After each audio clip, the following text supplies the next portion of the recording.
What is up, guys?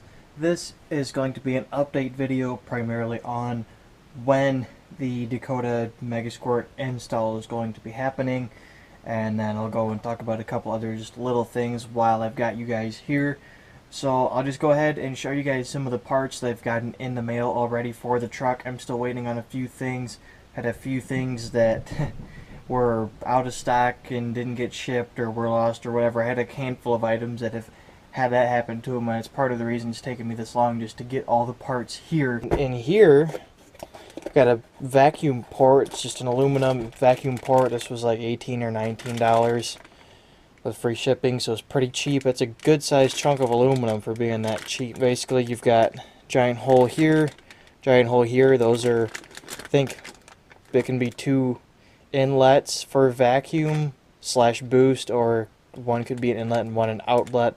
I'm not really sure why they put two, but it doesn't really matter either. Maybe it's just cheaper to make it that way and have both sides the same.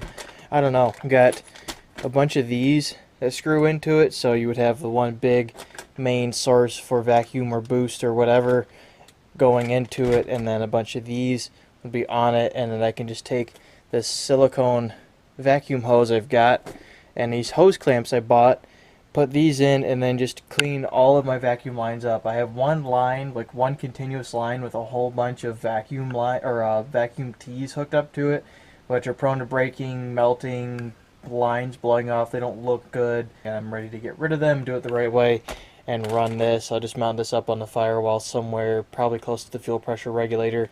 And then here, this was the other piece that goes with this. Is one of the items that got refunded, but this is a pipe adapter basically for an SQV blow-off valve.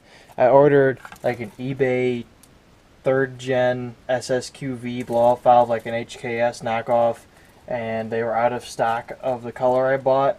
Said they sent me an email, but I didn't get it, asking me if I would accept a silver one, and I didn't respond, of course, so they just refunded it, which is fine. I'll just go buy if they don't have the black one in stock, I'll just go and buy a black one from somebody else. I like the 3rd gen just because it looks better, in my opinion.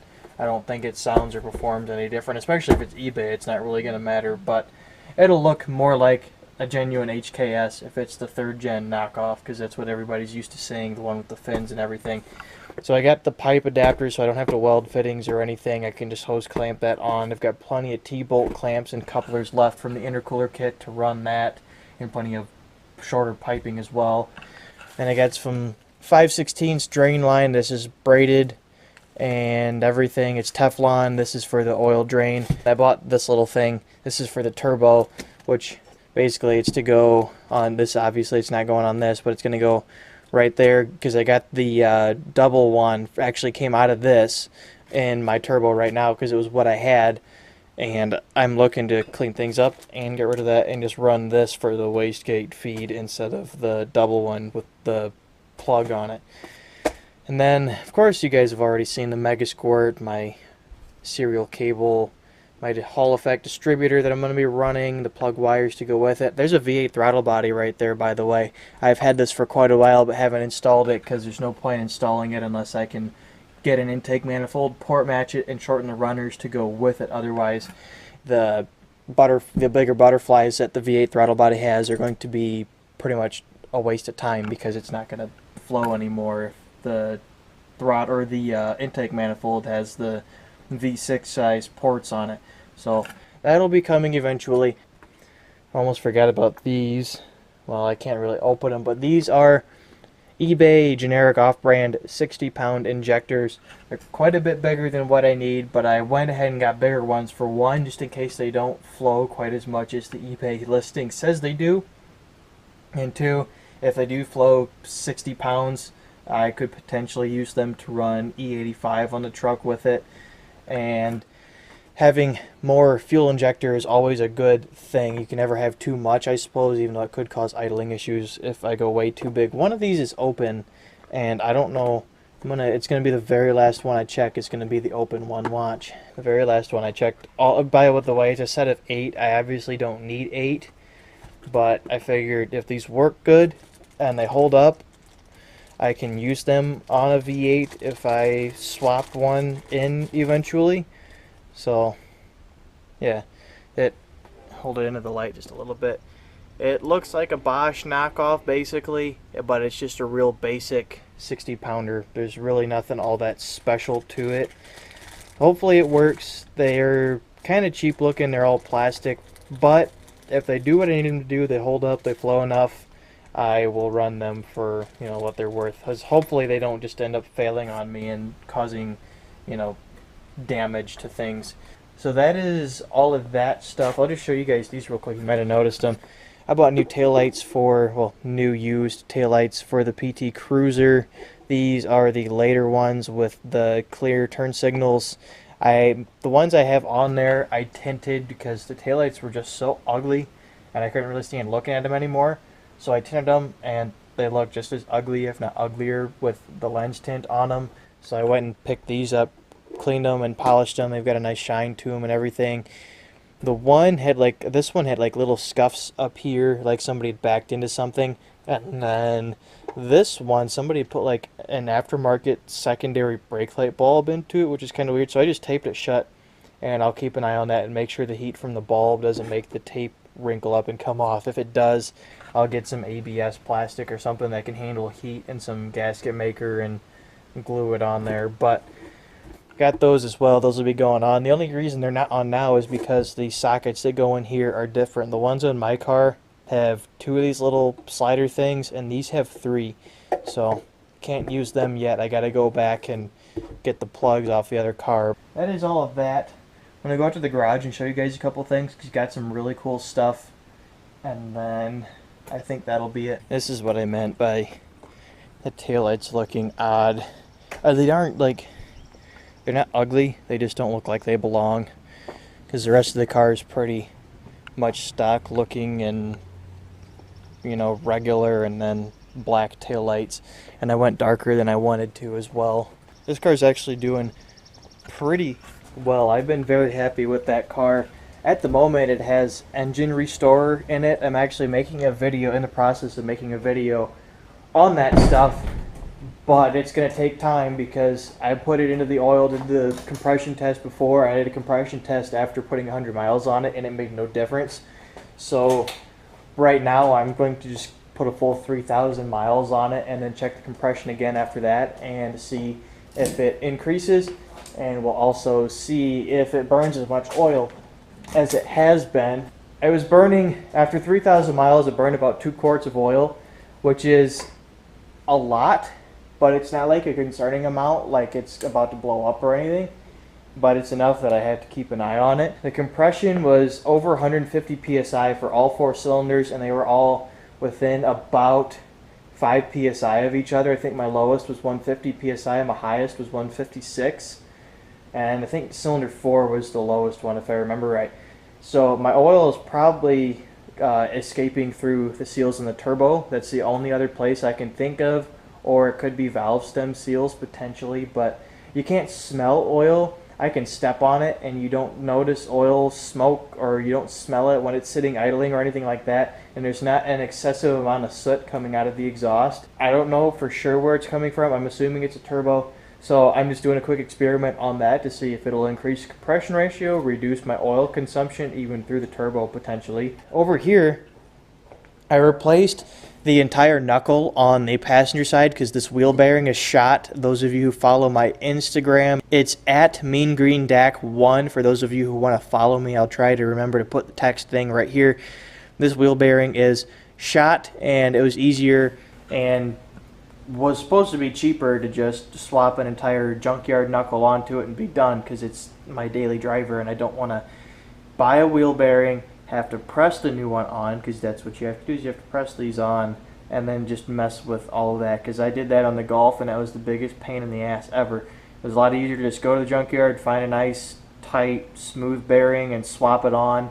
The issue with that though was that when I did that, pulling everything off the side of the car apart and putting it back together again, and then probably with the new bearing being nice and tight and everything, threw the alignment way out of whack. It had an absurd amount of toe out. It has the basically unserviceable tie rods where they seize up because of the design, has like a giant gap on the bottom of the outer tie rod. So it seizes up because it gets moisture, road salt, all kinds of crud in it, and there's nowhere to attach a wrench to it at all. Nowhere to attach a wrench to the inner tie rod, so you can't break it free at all. I had vice grips on it, I was beating on it, and it was just ripping like the little ribs that were on the inner off of it. So I went and bought a brand new inner and outer tie rod, and then found out that Chrysler also decided that they didn't need to put a spot for a standard tie rod tool to hook up to the inner tie rod to pull it off. There was no flat sides to it for it to hook up to, so I had to go back, buy the weird like U-bolt clamp tool that they make for those, buy that, and finally got the thing off because there was like no room to get a wrench in there. Finally got the inner free, and then it was pretty much smooth sailing after that, putting it back together. But now the car drives better than it did before. I got something really exciting for the truck. But before we get to the really exciting item, I have a grill again. I haven't put it on, obviously, because it's sitting right here. And then I got these, and you'll notice these guys don't have 6 lugs. They have 5 lugs on them. These are rear axles out of the rear end of a 1988 Dodge Dakota. They're actually from the same one at the junkyard that I pulled my Hall Effect distributor out of. Early Dakotas were 5x4.5 lug pattern. I don't know why Chrysler decided to switch to 6x4.5. No, nothing else has ever used that pattern except for the Nissan Pathfinder. Other than that, it's all just Dodge, and Dodge Durangos and Dakotas are the only vehicles that use it aside from Pathfinder, which is, I don't know why the Pathfinder uses it either. It's just weird Nissan stuff though. It really sucks trying to find wheels for it. All I can find are like really douchey, cheap eBay wheels for it, or I could run RT wheels, but they're really, really heavy and really expensive, and there are fitment issues with them, and I don't feel like paying out the ass for a set of 17-inch wheels again. So picked these up, and the cool thing about this is it's 5x4.5. That's the same wheel pattern as my Eclipse, which means that my 18s will fit this. And the other thing I found out, these axles have a 71 hub size, 71 millimeter hub size, which is the exact same size as the hub size bore on the 18s I have from the Eclipse. So they will bolt right in. I won't need hub rings or anything, and they'll fit perfect. And I think they'll look all right. They're a pretty conservative wheel, especially for an 18. They'll look good, and I've already got them, so I might as well just go ahead and use them and save myself some money. 2 of the tires are good, 2 of the tires are shot, so I'll probably just swap the rear end first and just run mix match wheels for a while, since I do have a brand new set of tires currently on the rear. I'll stick those in the front, run them on the 6 lug for a little while, have the decent-ish tires from the Eclipse wheels on the back, and then just run that setup for a little bit till I get around to doing the front as well and have new tires to throw on with it. Got those. That's going to be nice. I don't have to worry about getting another set of RT wheels, because that's the only tasteful wheel I can find that is OEM, and you know, it was cheap. These things were like 20 bucks a piece, and all I have to do is buy drums to go with them, and I can just get 10-inch 5-lug drums for say a 90 Dakota, and they'll slide right on, slide right over my current brakes, and I'll have 5-lug. It's like the easiest vehicle ever to do a 5-lug swap on, which is really nice. And I think that's all of the updates I have. So probably won't be getting to the truck, as far as at least the Megasquirt, for a few more weeks yet. I've got to wait for the wiring harness to get here, and then I still haven't ordered the ignition box for it because I still haven't decided which one I want.